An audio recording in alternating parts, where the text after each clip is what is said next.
Une millionnaire a quitté son mari. 14 ans plus tard, elle l'a vu à l'aéroport avec une jeune fille qui lui ressemblait.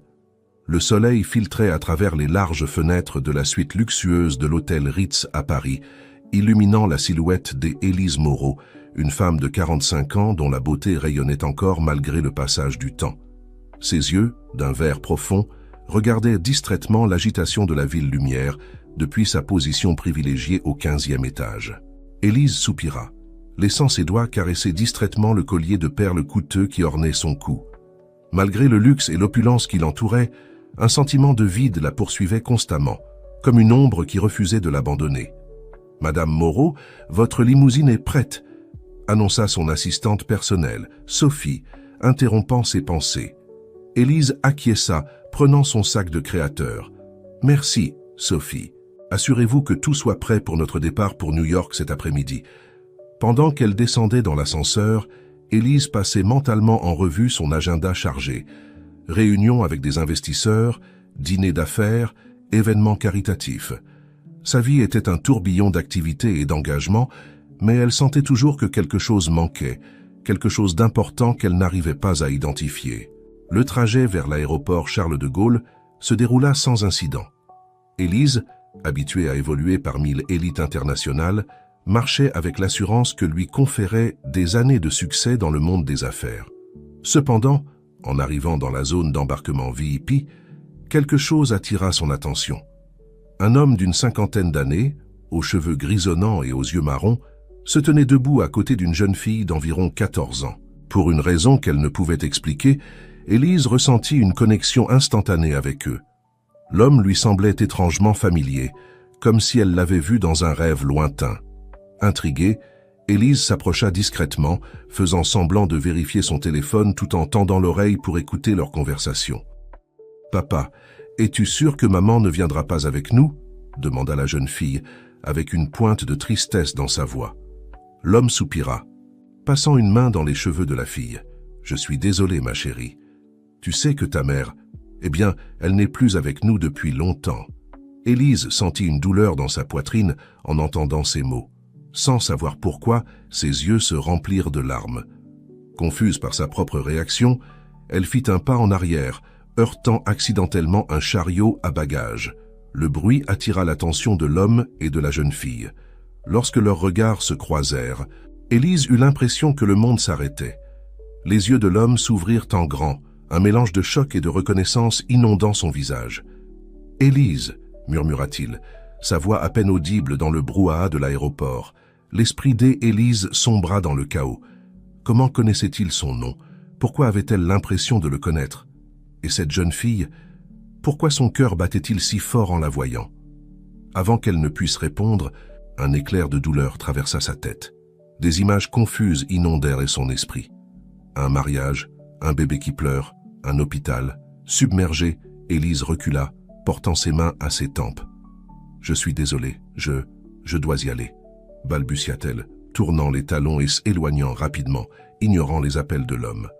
Tandis qu'elle se précipitait vers sa porte d'embarquement, Élise sentait que le sol bougeait sous ses pieds. Qui étaient ces personnes? Et pourquoi avait-elle l'impression de laisser derrière elle une partie cruciale de sa vie? Déjà dans l'avion, regardant par le hublot alors que Paris s'éloignait, Élise prit une décision. Elle avait besoin de réponses. Quelque chose était éveillé en elle, un désir qu'elle ne pouvait ignorer. « Sophie » appela-t-elle son assistante. « J'ai besoin que vous contactiez le meilleur détective privé de New York. J'ai un travail pour lui. » Alors que l'avion s'élevait vers le ciel, Élise Moreau, la puissante millionnaire, sentait qu'elle était au bord d'une découverte qui changerait sa vie à jamais. Ce qu'elle ne savait pas, était que cette rencontre fortuite à l'aéroport N était que le début d'un voyage qui l'amènerait à affronter un passé oublié et un avenir incertain. Le gratte-ciel qui abritait les bureaux de Moreau Industries S élevait majestueusement contre le ciel de Manhattan. Au 50e étage, Élise Moreau observait la ville à ses pieds, son esprit encore agité par les événements de Paris. « Madame Moreau, le détective Dubois est arrivé », annonça Sophie à travers l'interphone. Élise prit une profonde inspiration, se préparant à ce qu'elle allait faire. « Faites-le entrer. » Le détective Jean Dubois entra dans le bureau, son regard perçant évaluant l'environnement luxueux. « Madame Moreau, c'est un plaisir de vous rencontrer. On m'a dit que vous avez une affaire inhabituelle. » Élise acquiesça, lui indiquant de s'asseoir. « Détective Dubois, j'ai besoin que vous enquêtiez sur mon passé, plus précisément sur les 15 dernières années de ma vie. » Dubois leva un sourcil, intrigué. « Votre propre passé, madame. C'est peu commun. »« Je sais, » répondit Élise, sa voix tremblant légèrement. « Il y a 2 jours, à Paris, j'ai rencontré un homme et une jeune fille. J'ai ressenti une connexion avec eux. Et puis, j'ai eu des visions, des souvenirs que je ne peux pas expliquer. » Le détective sortit un carnet, commençant à prendre des notes. « Pouvez-vous décrire ces personnes ?» Élise ferma les yeux, se concentrant. L'homme, d'une 50aine d'années, cheveux grisonnants, yeux marrons. La jeune fille, environ 14 ans, lui ressemblait. Et à moi. Sa voix se brisa à la fin. Dubois la regarda avec curiosité. « Madame Moreau, suggérez-vous que cette jeune fille pourrait être votre fille ?»« Je ne sais pas, » admit Élise. La frustration évidente dans sa voix. « Je ne me souviens pas avoir eu une fille, mais il y a tant de choses dont je ne me souviens pas. » Le détective fronça les sourcils, pensif. « Avez-vous envisagé la possibilité que vous souffriez d'une forme d'amnésie ?» Élise se leva, marchant vers la fenêtre. « J'ai été sous les soins des meilleurs médecins pendant des années. On m'a diagnostiqué une maladie dégénérative il y a longtemps, mais ils n'ont jamais mentionné d'amnésie. »« Intéressant, » murmura Dubois. « Et qu'en est-il de votre famille, des amis d'enfance ?»« Je n'ai pas de famille, » répondit Élise automatiquement, mais elle hésita ensuite. « Du moins, c'est ce que j'ai toujours cru, et mes souvenirs d'enfance sont flous. » Le détective acquiesça, prenant plus de notes. « Madame Moreau, cela va nécessiter une enquête approfondie. J'aurai besoin d'accéder à vos dossiers médicaux, financiers, tout. » Élise se tourna vers lui, son regard déterminé. « Vous l'aurez. Je veux des réponses, détective. Coûte que coûte. » Pendant ce temps, dans un modeste appartement à Montmartre, Antoine Dupont, l'homme de l'aéroport, regardait fixement une vieille photographie. Sur celle-ci, une jeune et radieuse Élise tenait un bébé, tandis qu'il l'enlaçait. « Papa, ça va ?» demanda Louise, sa fille. En entrant dans la pièce, Antoine essaya de sourire, mais ses yeux étaient pleins de larmes. « Oui, ma chérie, je me souviens juste. » Louise s'assit à côté de lui, regardant la photo. C était elle, n'est-ce pas, la femme de l'aéroport? C était maman. Antoine acquiesça lentement. Oui, C était elle. Après toutes ces années? Mais elle ne nous a pas reconnus, dit Louise, la tristesse évidente dans sa voix. Pourquoi, papa? Pourquoi nous a-t-elle abandonnés? Antoine serra sa fille dans ses bras, son cœur partagé entre la douleur du passé et l'espoir inattendu du présent. Je ne sais pas, mon amour, mais nous allons le découvrir. De retour dans son bureau, Élise se préparait pour une importante visioconférence lorsqu'une autre douleur la frappa. Cette fois, la vision était plus claire. Elle était dans une salle d'hôpital, tenant un bébé. À ses côtés, l'homme de l'aéroport souriait, les yeux pleins de larmes, haletante. Élise s'accrocha à son bureau. Ce souvenir était-il réel? Ou son esprit lui jouait-il un cruel tour? À ce moment-là, Sophie entra précipitamment. « Madame Moreau, nous avons un problème. L'autorité des marchés financiers enquête sur certaines de nos transactions récentes. » Élise, encore étourdie par la vision, mit un moment à traiter l'information. « Quoi? Pourquoi n'ai-je pas été informée plus tôt ?»« Je viens de l'apprendre, » expliqua Sophie, visiblement nerveuse. « Il semble y avoir des divergences dans nos rapports financiers des 5 dernières années. » Élise sentit le sol bouger sous ses pieds. Non seulement elle devait faire face à un passé mystérieux, mais maintenant, son présent était aussi en danger. Comment pouvait-il y avoir des divergences? Elle avait toujours été méticuleuse dans ses affaires. « Annulez la visioconférence !» ordonna Élise, son esprit travaillant à toute vitesse. « Et appelez notre équipe juridique. Nous devons être prêts pour ce que l'autorité des marchés financiers recherche. » Alors que Sophie sortait précipitamment pour exécuter ses ordres, Élise se laissa tomber dans son fauteuil, submergée. Sa vie, qui semblait si parfaite et contrôlée il y a à peine quelques jours, s'effondrait maintenant autour d'elle. Qui était vraiment Élise Moreau?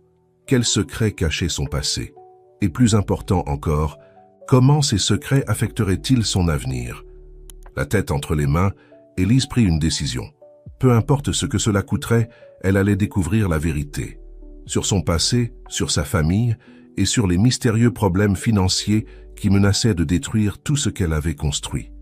Ce qu'elle ne savait pas, c'était que cette quête de vérité l'amènerait sur un chemin rempli de révélations douloureuses, de décisions impossibles et, peut-être, d'une chance de rédemption qu'elle n'avait jamais cru possible. Le soleil se levait à peine à l'horizon lorsque Élise Moreau entra dans son bureau. Les cernes sous ses yeux révélaient des nuits d'insomnie et d'inquiétude. Sur son bureau, une pile de documents l'attendait. Les premiers résultats de l'enquête du détective Dubois. D'une main tremblante, Élise commença à lire. Chaque page était comme un coup de poignard dans son cœur, révélant une vie dont elle ne se souvenait pas avoir vécu. Certificat de mariage, Antoine Dupont et Élise Moreau, murmura-t-elle, les yeux fixés sur la date. Il y a 15 ans, acte de naissance, Louise Dupont Moreau. Les larmes commencèrent à couler sur les documents. C'était vrai. Elle avait une fille, une famille qu'elle avait oubliée. À ce moment-là, Sophie entra précipitamment. Madame Moreau, les avocats sont là. L'enquête de l'autorité des marchés financiers s'est intensifiée. Élise l'entendit à peine. Son esprit était en chaos, essayant de réconcilier la femme qu'elle croyait être avec cette nouvelle réalité. « Sophie, dit-elle finalement, sa voix à peine un murmure, « annulez tous mes rendez-vous. J'ai besoin de temps. » Pendant ce temps, dans le modeste appartement de Montmartre, Antoine Dupont recevait un appel inattendu. « Monsieur Dupont, je suis le détective Jean Dubois. J'enquête pour Élise Moreau et... » Antoine sentit son cœur s'arrêter. « Élise, elle vous a engagé. Pourquoi ?»« Monsieur Dupont, je crois que nous devrions nous rencontrer en personne. Il y a beaucoup à discuter. » Quelques heures plus tard, dans un café discret, Antoine écoutait attentivement le détective. Chaque mot était comme des montagnes russes d'émotions, espoir, douleur, confusion. « Vous dites que Élise ne nous a pas abandonnés intentionnellement ?» demanda Antoine, la voix brisée. « Qu'elle ne se souvient vraiment pas de nous ?» Dubois acquiesça gravement. « Les dossiers médicaux indiquent une condition neurologique progressive. Il semble qu'elle ait connu un épisode grave peu après la naissance de votre fille. L'amnésie était un effet secondaire inattendu. » Antoine passa une main sur son visage, submergé. « Toutes ces années, je pensais qu'elle nous avait quittés par choix. Il y a plus, poursuivit Dubois. L'état de Madame Moreau s'est aggravé. Les médecins pensent qu'elle pourrait perdre encore plus de mémoire dans les années à venir. » À ce moment-là, le téléphone d'Antoine sonna. C'était Louise. « Papa, où es-tu ? Il y a des journalistes devant l'appartement. Ils posent des questions sur maman et sur une histoire de fraude financière. » Le monde d'Antoine vacilla. Une fraude? Élise? Pendant ce temps, dans les bureaux de Moreau Industries, le chaos régnait. Des agents fédéraux entraient et sortaient, emportant des boîtes de documents.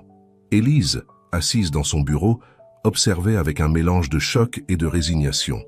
Son avocat, un homme d'âge moyen nommé Robert, entra avec une expression sombre. « Élise, les choses ne se présentent pas bien. Ils ont trouvé des preuves de manipulation financière remontant à des années. Ils parlent d'arrestation. » Élise le regarda, ses yeux pleins de confusion et de peur. « Mais je ne me souviens pas avoir fait quoi que ce soit d'illégal. » Robert soupira. « Je sais, mais les preuves, Élise, quelqu'un a utilisé votre entreprise pour blanchir de l'argent et toutes les pistes mènent à vous. » À ce moment-là, Sophie entra en courant. « Madame Moreau, je viens de voir les informations. Ils parlent de votre famille, de votre fille. Vous ne pouvez pas partir maintenant. La police sera là d'un moment à l'autre. » Mais Élise n'écoutait plus. Avec une détermination qu'elle ne se connaissait pas, elle prit son sac et se dirigea vers la porte. « Sophie, trouvez-moi l'adresse d'Antoine Dupont. Mais Madame Moreau, maintenant !» Alors que Élise sortait précipitamment du bâtiment, évitant les journalistes qui se rassemblaient déjà à l'entrée, elle ne remarqua pas que quelqu'un l'observait depuis les ombres. Une figure qui avait manipulé les fils de sa vie pendant des années et qui voyait maintenant son plan soigneusement élaboré commencer à s'effondrer. Dans le taxi en direction de Montmartre, Élise luttait contre une nouvelle vague de souvenirs fragmentés. Des images d'une vie heureuse avec Antoine et un bébé Louise se mêlaient à des scènes confuses d'hôpitaux et de discussions houleuses. Que s'était-il réellement passé? Et comment pouvait-elle arranger les choses maintenant, alors que tout semblait s'effondrer? Ce que Élise ne savait pas, était que son voyage à Montmartre ne l'affronterait pas seulement à son passé oublié, mais la mettrait aussi sur le chemin d'un danger qui l'avait guetté dans l'ombre pendant des années, attendant le moment parfait pour frapper. Le taxi s'arrêta devant un immeuble modeste à Montmartre. Élise Moreau, le cœur battant la chamade, regarda l'adresse que Sophie lui avait fournie. Était ici que vivaient Antoine et Louise, la famille qu'elle avait oubliée. D'un pas tremblant, elle s'approcha de l'entrée. Les journalistes qu'Antoine avait mentionnés étaient plus là, mais Élise pouvait sentir les regards curieux des voisins.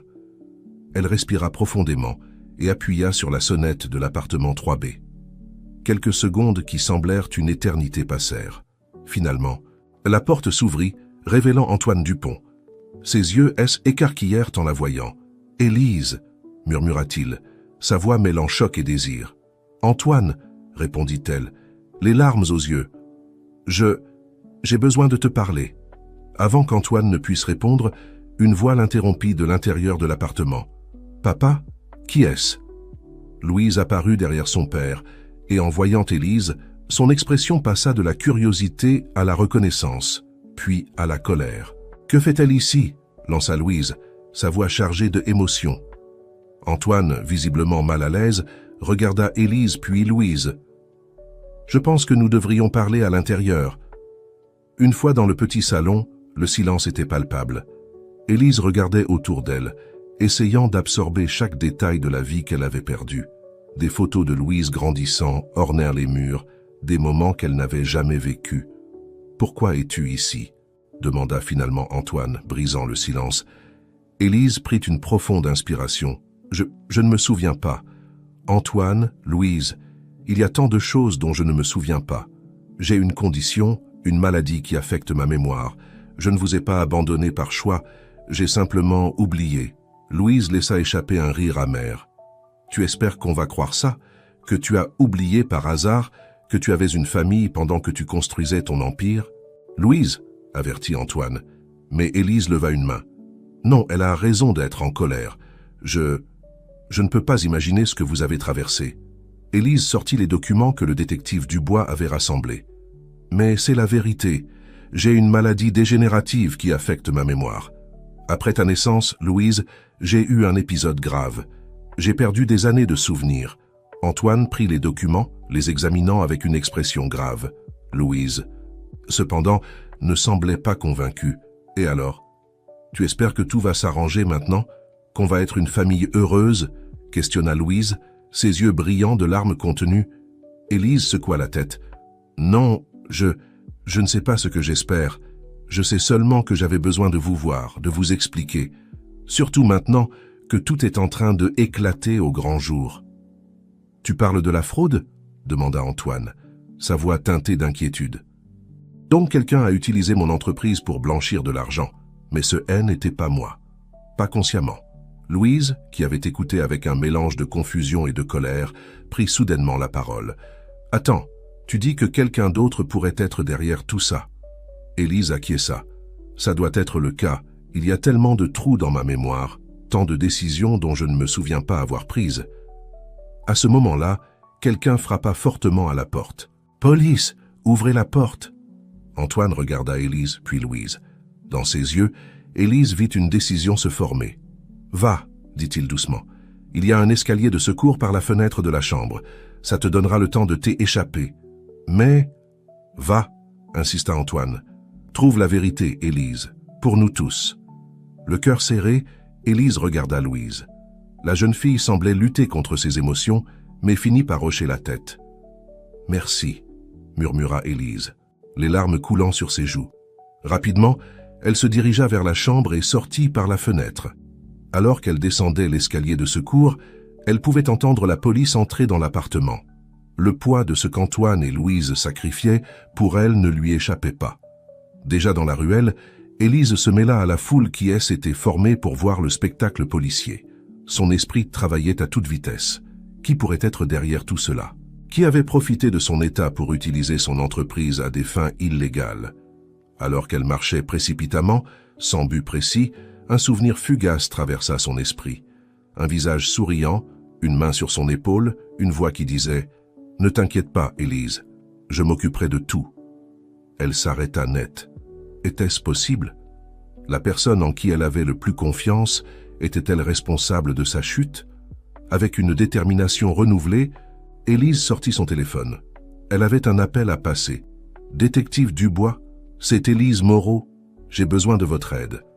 Je crois savoir qui est derrière tout ça. » Pendant ce temps, dans un bureau luxueux du centre de Paris, une silhouette observait les informations avec un sourire satisfait. La chute des Élise Moreau était sur toutes les chaînes. Cependant, ce sourire s'effaça lorsqu'un assistant entra précipitamment. « Monsieur, nous avons un problème. Élise Moreau a échappé à la police. » La silhouette se leva, son visage un masque de fureur. « Trouvez-la, et cette fois, assurez-vous qu'elle ne puisse plus causer de problème. » Le jeu avait changé, la chasse avait commencé, et au centre de tout cela, une femme luttait non seulement pour sa liberté, mais pour récupérer la vie qui lui avait été volée. La nuit était tombée sur Paris lorsque Élise Moreau se retrouva dans un petit café en banlieue de la ville. Son cœur battait encore la chamade après sa fuite de l'appartement d'Antoine. En face d'elle, le détective Jean Dubois la regardait avec un mélange d'inquiétude et de curiosité. « Madame Moreau ?» commença Dubois. « Je comprends que vous pensez savoir qui est derrière tout cela, mais vous devez comprendre que vous êtes maintenant une fugitive. Je ne peux pas vous protéger de la loi. » Élise hocha la tête, ses yeux pleins de détermination. « Je sais, détective, mais vous devez écouter ce que j'ai à dire. Je crois que la personne responsable de tout ceci est quelqu'un de très proche de moi, quelqu'un en qui j'ai aveuglément fait confiance pendant des années. » Dubois se pencha en avant, intrigué. « Qui ?»« Mon vice-président exécutif, Richard Noir, » répondit Élise, sa voix à peine plus qu'un murmure. « Il est avec moi depuis le début, gérant une grande partie des opérations quotidiennes de l'entreprise. S'il y avait quelqu'un qui avait l'accès et l'opportunité de manipuler nos finances, c'était lui. » Le détective fronça les sourcils, traitant l'information. « C'est une accusation grave, Madame Moreau. Avez-vous des preuves ?» Élise ferma les yeux, luttant contre la frustration de sa mémoire fragmentée. « Je n'ai pas de preuves concrètes, détective, mais je me souviens de fragments, des conversations où Richard m'assurait qu'il s'occuperait de tout, des documents que j'ai signés sans vraiment comprendre leur contenu parce que je lui faisais confiance. » Dubois prit rapidement des notes. « Je comprends votre théorie, mais nous avons besoin de plus que des souvenirs vagues pour construire une affaire. » À ce moment-là, le téléphone d'Élise vibra. C'était un message d'un numéro inconnu. « Si vous voulez la vérité, rendez-vous à l'entrepôt 17 sur le port. Minuit, venez seul. » Élise montra le message à Dubois, qui se mit immédiatement en alerte. « Madame Moreau, vous ne pouvez pas y aller seule. C'est clairement un piège. » « Mais ce pourrait être notre seule chance d'obtenir des preuves, » argumenta Élise. « Détective, je sais que je vous mets en danger en vous aidant. Je ne vous demanderai pas de vous impliquer davantage. J'irai seul, mais je vous tiendrai informé. » Dubois semblait vouloir protester, mais finit par acquiescer. « Soyez prudente. Et rappelez-vous, si les choses tournent mal, appelez immédiatement la police, moi. » Pendant ce temps, dans l'appartement des Dupont, Antoine et Louise faisaient face à leurs propres conséquences. Les officiers de police venaient de partir après les avoir interrogés sur les allées et venues de Élise. « Tu crois qu'on a bien fait, mes papas ?» demanda Louise, sa voix chargée d'émotion. « De l'aider à échapper, je veux dire. » Antoine soupira, serrant sa fille dans ses bras. « Je ne sais pas. Ma chérie, mais ta mère, Élise, mérite la chance de prouver son innocence. Tu as vu les documents. Elle a été malade tout ce temps. » Louise hocha lentement la tête. « C'est juste que, toutes ces années, je pensais qu'elle nous avait abandonnés par choix. Et maintenant, nous avons la chance de découvrir la vérité, » compléta Antoine. « Quelle que soit cette vérité. » Dans le luxueux penthouse de Richard Noir, le vice-président exécutif de Moreau Industries observait la ville, un verre de whisky à la main. Son téléphone sonna. « C'est fait ?» demanda-t-il sans préambule. « Oui, monsieur », répondit une voix à l'autre bout du fil. « Moreau a reçu le message. Nous l'attendrons à l'entrepôt. Richard sourit. Excellent. Assurez-vous qu'elle n'en sorte pas vivante. Elle a déjà causé trop de problèmes. Il raccrocha, sans se rendre compte que quelqu'un d'autre avait entendu la conversation. Sophie, l'assistante personnelle des Élise, sortit silencieusement de derrière une colonne, le visage pâle par ce qu'elle venait de découvrir. Pendant ce temps, Élise se dirigeait vers le port, son esprit tourbillonnant de émotions et de souvenirs fragmentés. Alors qu'elle s'approchait de l'entrepôt 17, un autre souvenir la frappa de plein fouet. Elle était dans une chambre d'hôpital, tenant la nouvelle-née Louise. Richard était là, souriant. « Ne t'inquiète de rien, Élise, disait-il. Je m'occuperai de tout pendant que tu te remets. Concentre-toi juste sur ton rétablissement. » Élise haleta, s'arrêtant net. Était-ce le moment où tout avait commencé? Quand Richard avait commencé à prendre le contrôle de sa vie et de son entreprise? Avec une détermination renouvelée, elle continua vers l'entrepôt. Cependant, elle ne remarqua pas que deux silhouettes la suivaient à distance. Antoine et Louise, ayant décidé qu'ils ne pouvaient pas rester les bras croisés, avaient réussi à la retrouver. « Tu es sûre de ça, Louise ?» chuchota Antoine alors qu'ils s'approchèrent de l'entrepôt. Louise acquiesça. « On doit connaître la vérité, papa. Pour nous tous. » Dans l'entrepôt, Élise entra prudemment. L'endroit était sombre et apparemment vide.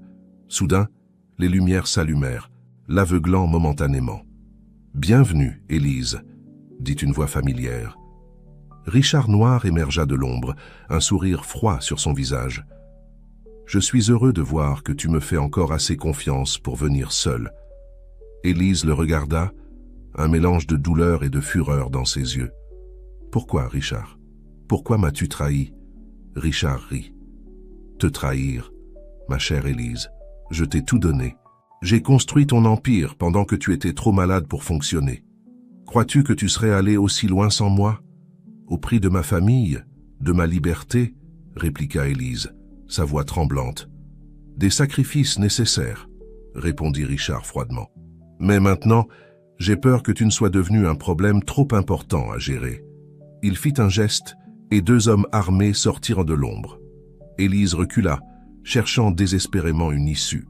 À ce moment-là, la porte de l'entrepôt s'ouvrit brusquement. « Police! Tout le monde à terre !» Le détective Dubois entra, suivi par une équipe du GIGN. Richard et ses hommes furent rapidement maîtrisés. Élise regarda Dubois, surprise. « Je pensais vous avoir dit de ne pas vous impliquer. » Le détective sourit. « Et je vous ai dit d'être prudente. De plus, j'ai eu un peu d'aide. » Sophie entra dans l'entrepôt, suivie d'Antoine et Louise. « Je suis désolé. »« Madame Moreau, » dit Sophie. « J'ai entendu Richard planifier tout ça. Je ne pouvais pas rester sans rien faire. » Élise regarda sa famille, les larmes aux yeux. « Antoine, Louise, pourquoi ?» Louise fit un pas en avant, sa voix tremblante mais ferme. « Parce que tu es notre mère. Et même s'il nous faudra du temps pour pardonner complètement, nous voulons avoir la chance de te connaître. La vraie toi. » Alors que Richard était menotté et emmené, criant des menaces et des accusations, Élise se retrouva entourée par les personnes qui comptaient vraiment. Sa famille, qui contre toute attente, était prête à lui donner une seconde chance.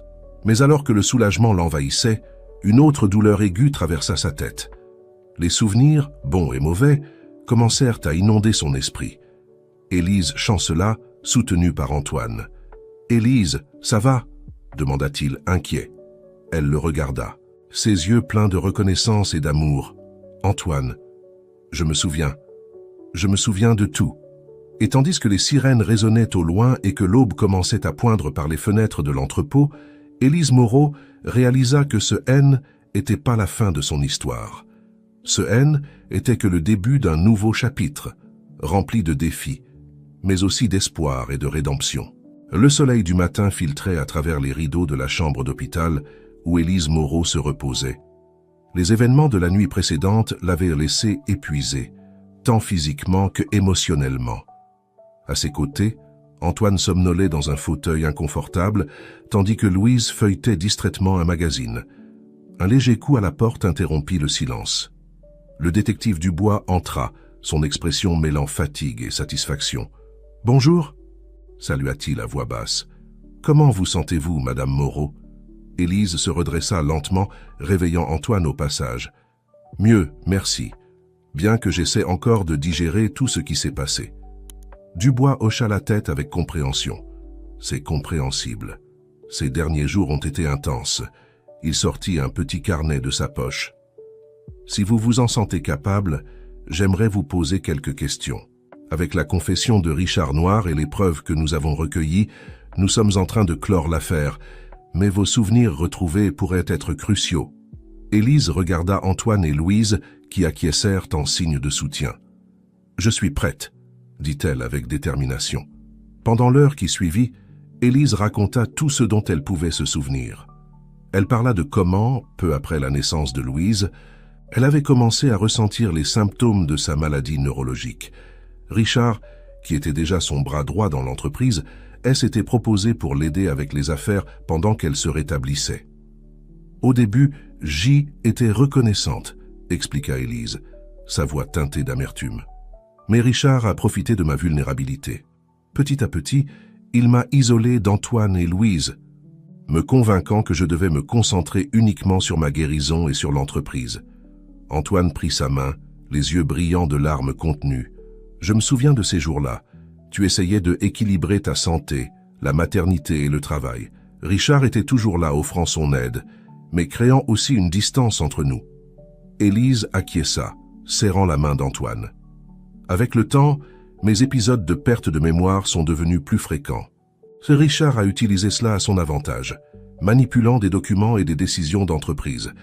Il est même allé jusqu'à me convaincre que j'avais choisi de quitter ma famille pour le bien de l'entreprise. Louise, qui avait écouté en silence, parla pour la première fois. Comment a-t-il pu faire une chose pareille? Pourquoi? Le détective Dubois intervint. Selon notre enquête, Richard détournait des fonds de Moreau Industries depuis des années.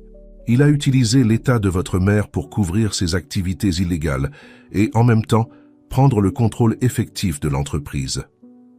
Élise ferma les yeux, luttant contre une nouvelle vague de souvenirs. Il y a eu des moments de clarté où j'ai remis en question ce qui se passait. Mais Richard avait toujours une explication. Il me convainquait toujours qu'il agissait dans mon intérêt. Et ces derniers jours, demanda Dubois. Et comment avez-vous commencé à avoir des soupçons? Était la rencontre à l'aéroport, répondit Élise, regardant Antoine et Louise avec un mélange d'amour et de remords.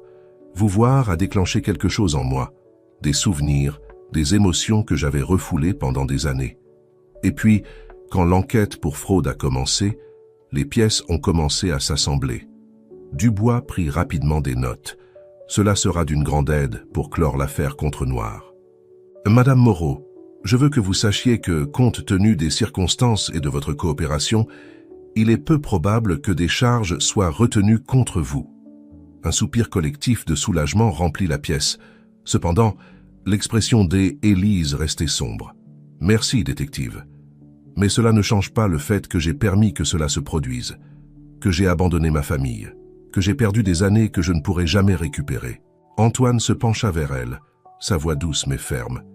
Élise, tu ne peux pas te blâmer pour les actions de Richard. Tu étais une victime, tout comme nous.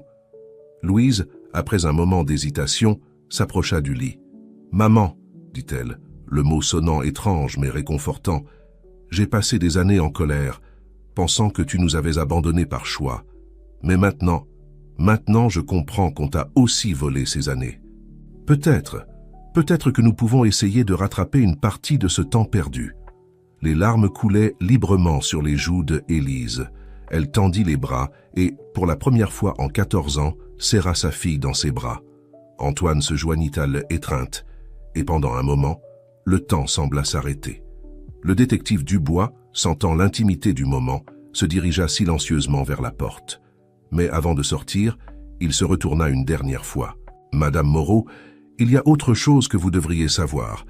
Au cours de notre enquête, nous avons découvert que Richard avait caché des informations sur des traitements expérimentaux pour votre condition. Des traitements qui auraient pu ralentir significativement la progression de votre maladie. » Élise le regarda surprise. « Quoi? Pourquoi aurait-il fait ça? »« Le contrôle, » répondit simplement Dubois. « Tant que vous étiez malade et dépendante, il gardait le pouvoir. Mais maintenant, vous avez la possibilité d'explorer ces options. » Sur ces mots, le détective partit, laissant la famille Moreau-Dupont digérer cette nouvelle information. Élise regarda Antoine et Louise, une lueur d'espoir brillant dans ses yeux pour la première fois depuis des années. Peut-être qu'il n'est pas trop tard pour un nouveau départ. Antoine sourit, embrassant doucement son front. Il n'est jamais trop tard, mon amour. Louise, toujours dans les bras de sa mère, acquiesça. Nous sommes ensemble maintenant, c'est ce qui compte. Alors que la lumière du soleil inondait la chambre, Élise Moreau réalisa que, bien que le chemin à parcourir serait difficile, elle n'était plus seule. Elle avait sa famille. La vérité éclatait au grand jour, et pour la première fois depuis des années, elle sentait qu'elle avait réellement un avenir pour lequel se battre. Cependant, dans le calme de ce moment d'espoir, aucun d'entre eux ne pouvait imaginer les nouveaux défis que le destin réservait encore à la famille Moreau-Dupont. 6 mois s'étaient écoulés depuis la nuit dramatique à l'entrepôt. La vie de la famille Moreau-Dupont avait pris un virage à 180 degrés. Élise, après avoir été exonérée de toutes les charges, s'était soumise à un traitement expérimental pour sa condition neurologique. Bien que ce ne soit pas un remède, les médecins étaient optimistes quant à sa capacité à ralentir la progression de la maladie. C'était un dimanche après-midi ensoleillé et la famille était réunie dans le jardin de la nouvelle maison qu'ils avaient achetée ensemble dans la banlieue parisienne. Antoine préparait un barbecue pendant qu'Élise et Louise discutaient avec animation des projets universitaires de la jeune fille. « Tu es sûre de vouloir étudier le droit ?» demanda Élise. Un sourire espiègle sur les lèvres. « Je pensais que, après tout ce que nous avions vécu, tu voudrais te tenir le plus loin possible des tribunaux. » Louise rit, secouant la tête. « Au contraire, maman. Tout ce qui s'est passé m'a fait réaliser à quel point il est important de lutter pour la justice. Je veux aider les personnes qui, comme toi, ont été victimes de manipulation et de fraude. » Élise sentit ses yeux se remplir de larmes. Elle avait encore du mal à croire à quel point sa fille était compréhensive et forte. « Je suis si fière de toi, ma chérie. » Antoine s'approcha, portant une assiette pleine de hamburgers. Les femmes de ma vie, toujours en train d'avoir des conversations profondes. Que diriez-vous d'oublier les problèmes pendant un moment et de profiter de ce repas?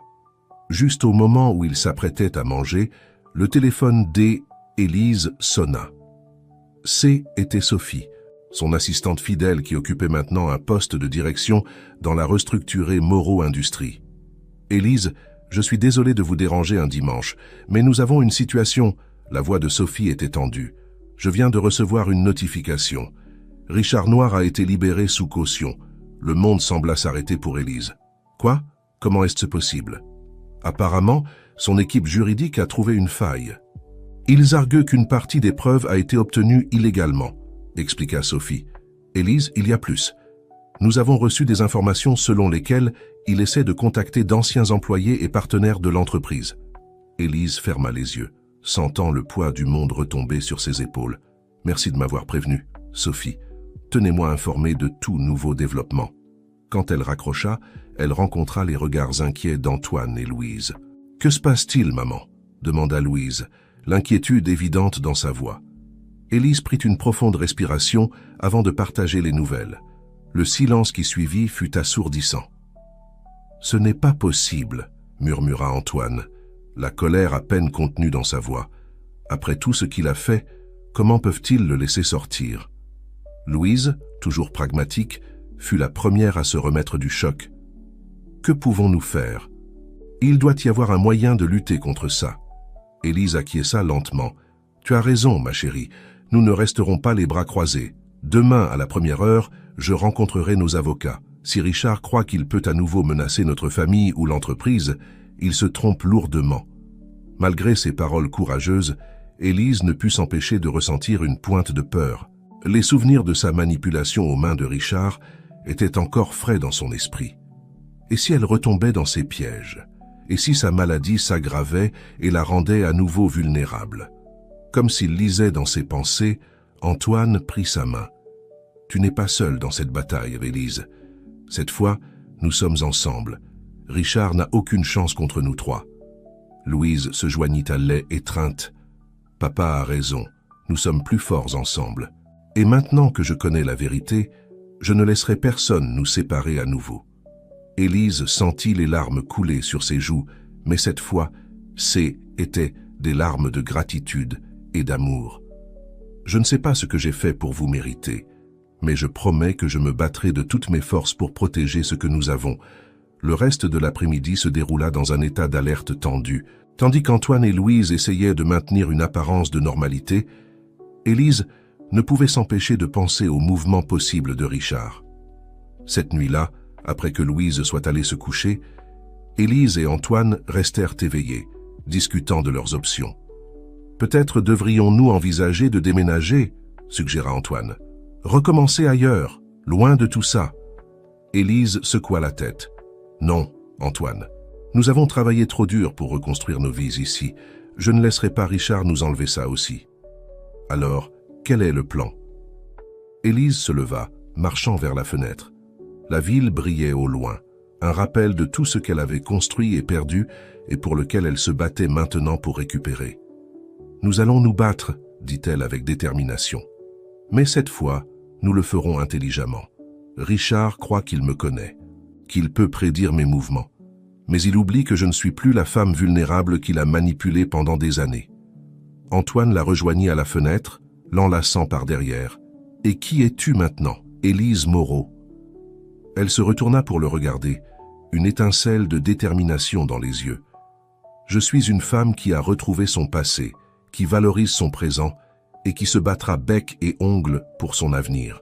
Je suis une épouse, une mère et une femme d'affaires, et il est temps que Richard Noir apprenne que s'en prendre à ma famille est la pire erreur qu'il ait pu commettre. » Alors que la nuit avançait, Élise et Antoine commencèrent à élaborer un plan. Ils savaient que les jours à venir seraient difficiles, que l'ombre de Richard Noir menaçait d'obscurcir le bonheur qu'ils avaient eu tant de mal à retrouver. Mais ils savaient aussi que cette fois, ils étaient préparés, unis et plus forts que jamais. Ce qu'ils ignoraient, c'est que Richard Noir planifiait également son prochain coup. Dans l'obscurité de son bureau, l'ancien vice-président de Moreau Industries souriait en parcourant de vieux dossiers et documents. « Profite de ta liberté tant que tu le peux, Élise, » murmura-t-il pour lui-même.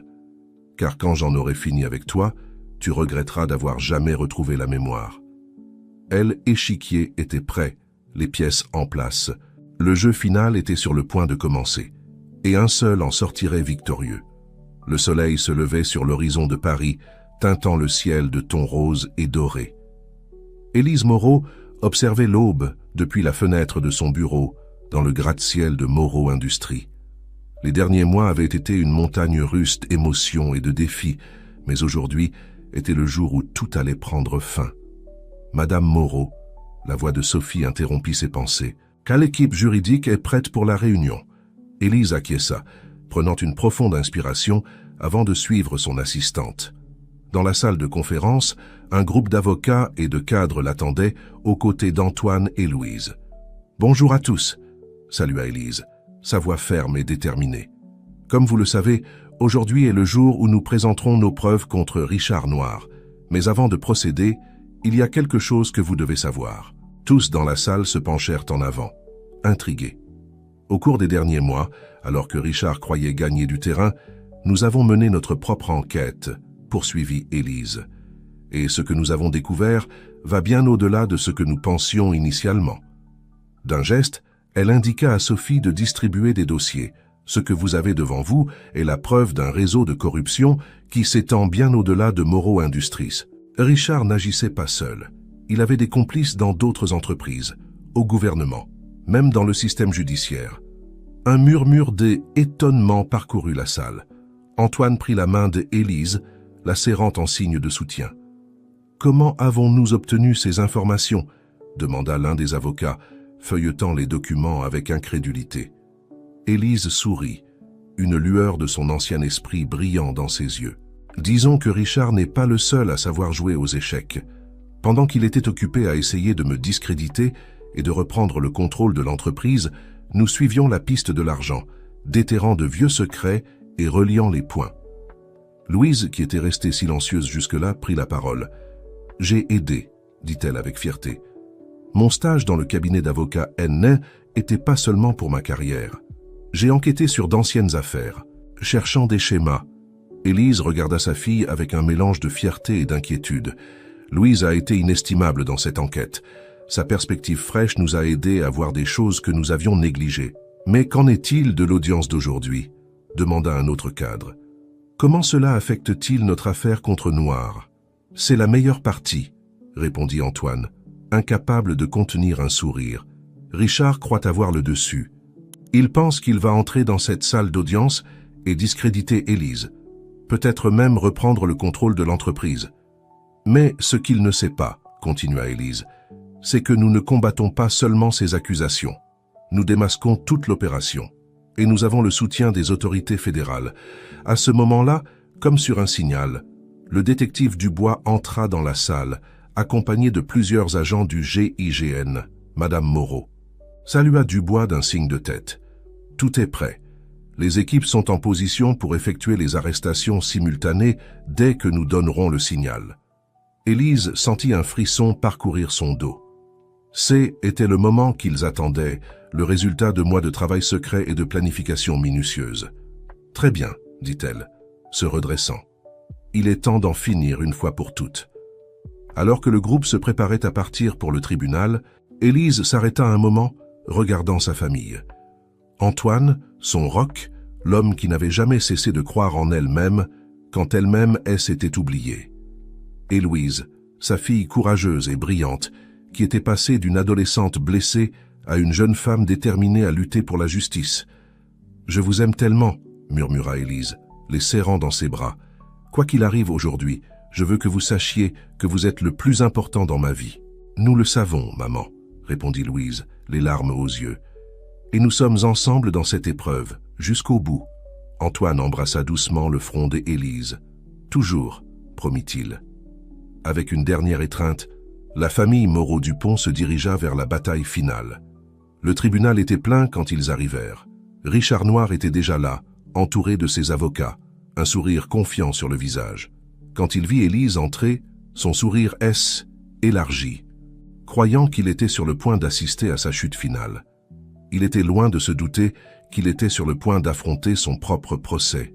Au fur et à mesure que l'audience avançait, le sourire de Richard s'estompait. Avec chaque nouvelle preuve présentée, avec chaque témoin qui se présentait, sa façade de confiance se fissurait un peu plus. Le moment culminant arriva lorsqu'Élise se leva pour témoigner. D'une voix claire et ferme, elle raconta non seulement sa propre histoire de manipulation et de tromperie, mais dévoila également le réseau complexe de corruption que Richard avait tissé au fil des ans. « Votre honneur, » conclut Élise, « ce que vous voyez devant vous n'est pas seulement l'affaire d'une entreprise manipulée. C'est la pointe de l'iceberg d'une conspiration qui a affecté d'innombrables vies, qui a corrompu des institutions et qui s'est moqué de la justice pendant trop longtemps. » Pendant qu'Élise parlait, des agents fédéraux entrèrent dans la salle, arrêtant plusieurs des personnes présentes qui avaient été impliquées dans l'enquête. Richard, voyant son monde s'effondrer autour de lui, tenta de s'enfuir, seulement pour être arrêté à la porte. « Richard Noir, » annonça le détective Dubois, « vous êtes en état d'arrestation pour fraude, manipulation de marché, entrave à la justice et conspiration. » Alors que Richard était menotté et emmené hors de la salle, ses cris de protestation se mêlaient aux murmures d'étonnement des personnes présentes.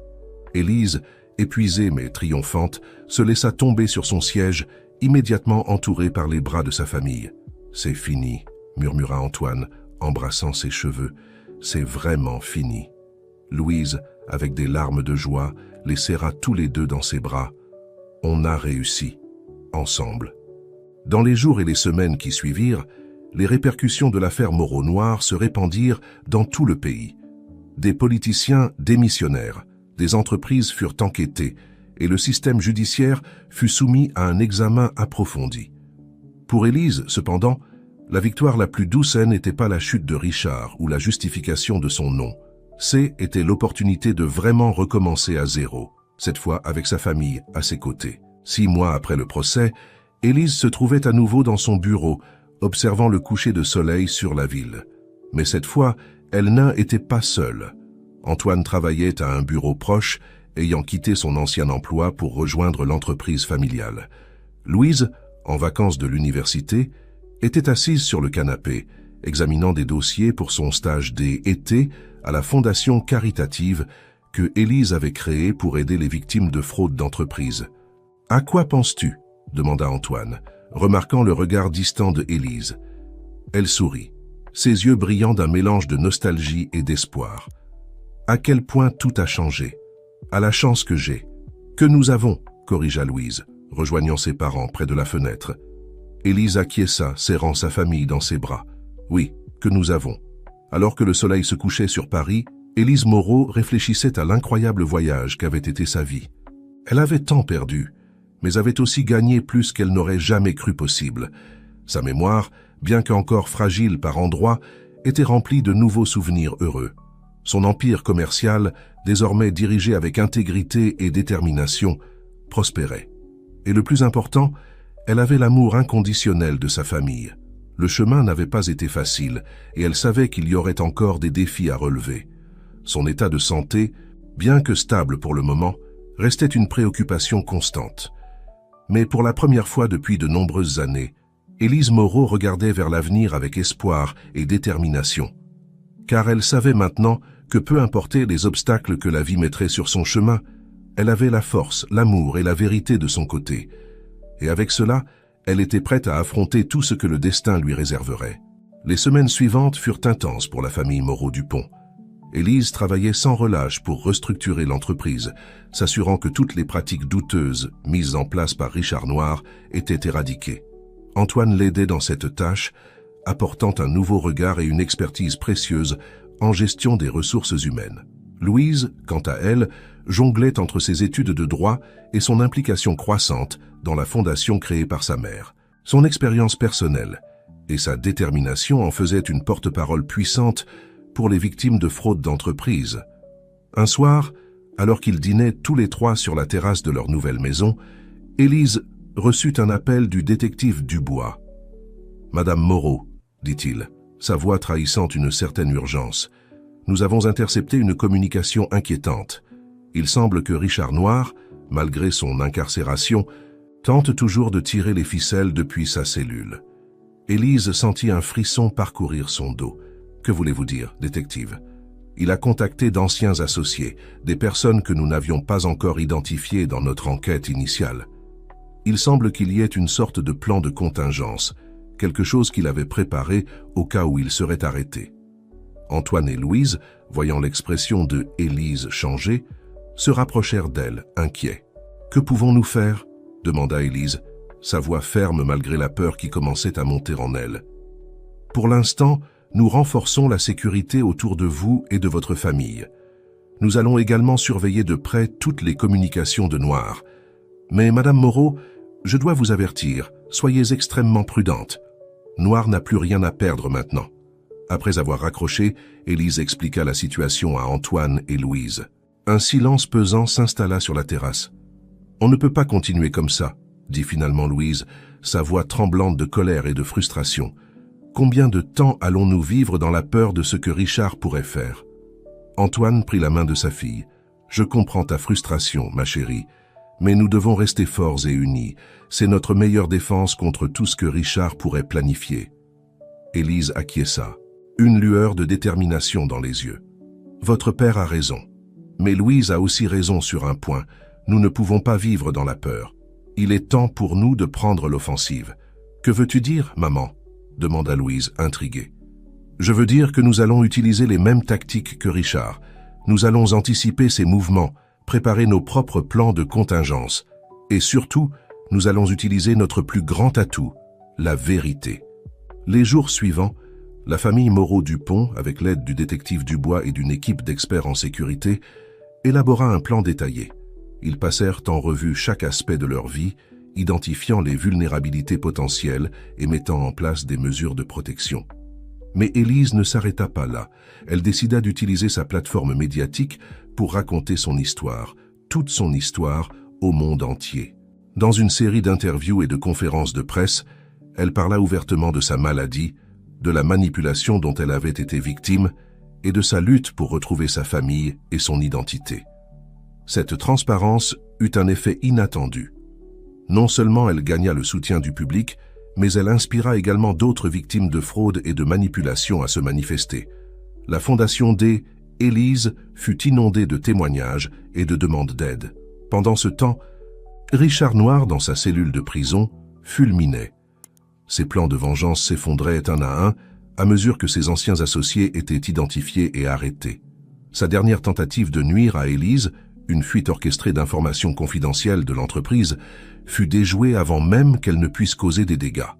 1 an après le procès, Élise se tenait à nouveau devant un tribunal. Mais cette fois, ce N n'était pas en tant qu'accusé ou témoin. Elle était là pour témoigner en faveur d'une loi visant à renforcer les protections pour les victimes de fraude d'entreprise et à augmenter les peines pour les manipulateurs financiers. Alors qu'elle montait à la barre, Élise sentit le poids de toutes ses expériences. Mais elle sentit aussi la force de sa famille, assise au premier rang, et le soutien de tous ceux qu'elle avait aidés à travers sa fondation. « Mesdames et messieurs, commença-t-elle, sa voix claire et assurée, je suis ici aujourd'hui non seulement en tant que survivante, mais aussi en tant que porte-parole pour tous ceux qui n'ont pas encore trouvé leur voie. Mon histoire n'est qu'une parmi tant d'autres, mais elle illustre la nécessité urgente de changement dans notre système. » Alors que Élise parlait, Antoine et Louise échangèrent un regard rempli de fierté et d'amour. Ils savaient que le chemin avait été long et difficile, mais ils savaient aussi que chaque épreuve les avait rendus plus forts, plus unis. Et tandis qu'Élise concluait son témoignage sous les applaudissements de l'Assemblée, une chose était claire. La famille Moreau-Dupont avait non seulement survécu à la tempête, mais elle en était sortie transformée, prête à faire face à tout ce que l'avenir pourrait leur réserver. Dans sa cellule de prison, Richard Noir écoutait la retransmission du témoignage d'E. Élise à la radio. Son visage se crispa de rage, alors qu'il réalisait que non seulement il avait perdu, mais qu'Élise avait transformé sa victoire en quelque chose de bien plus grand qu'elle-même.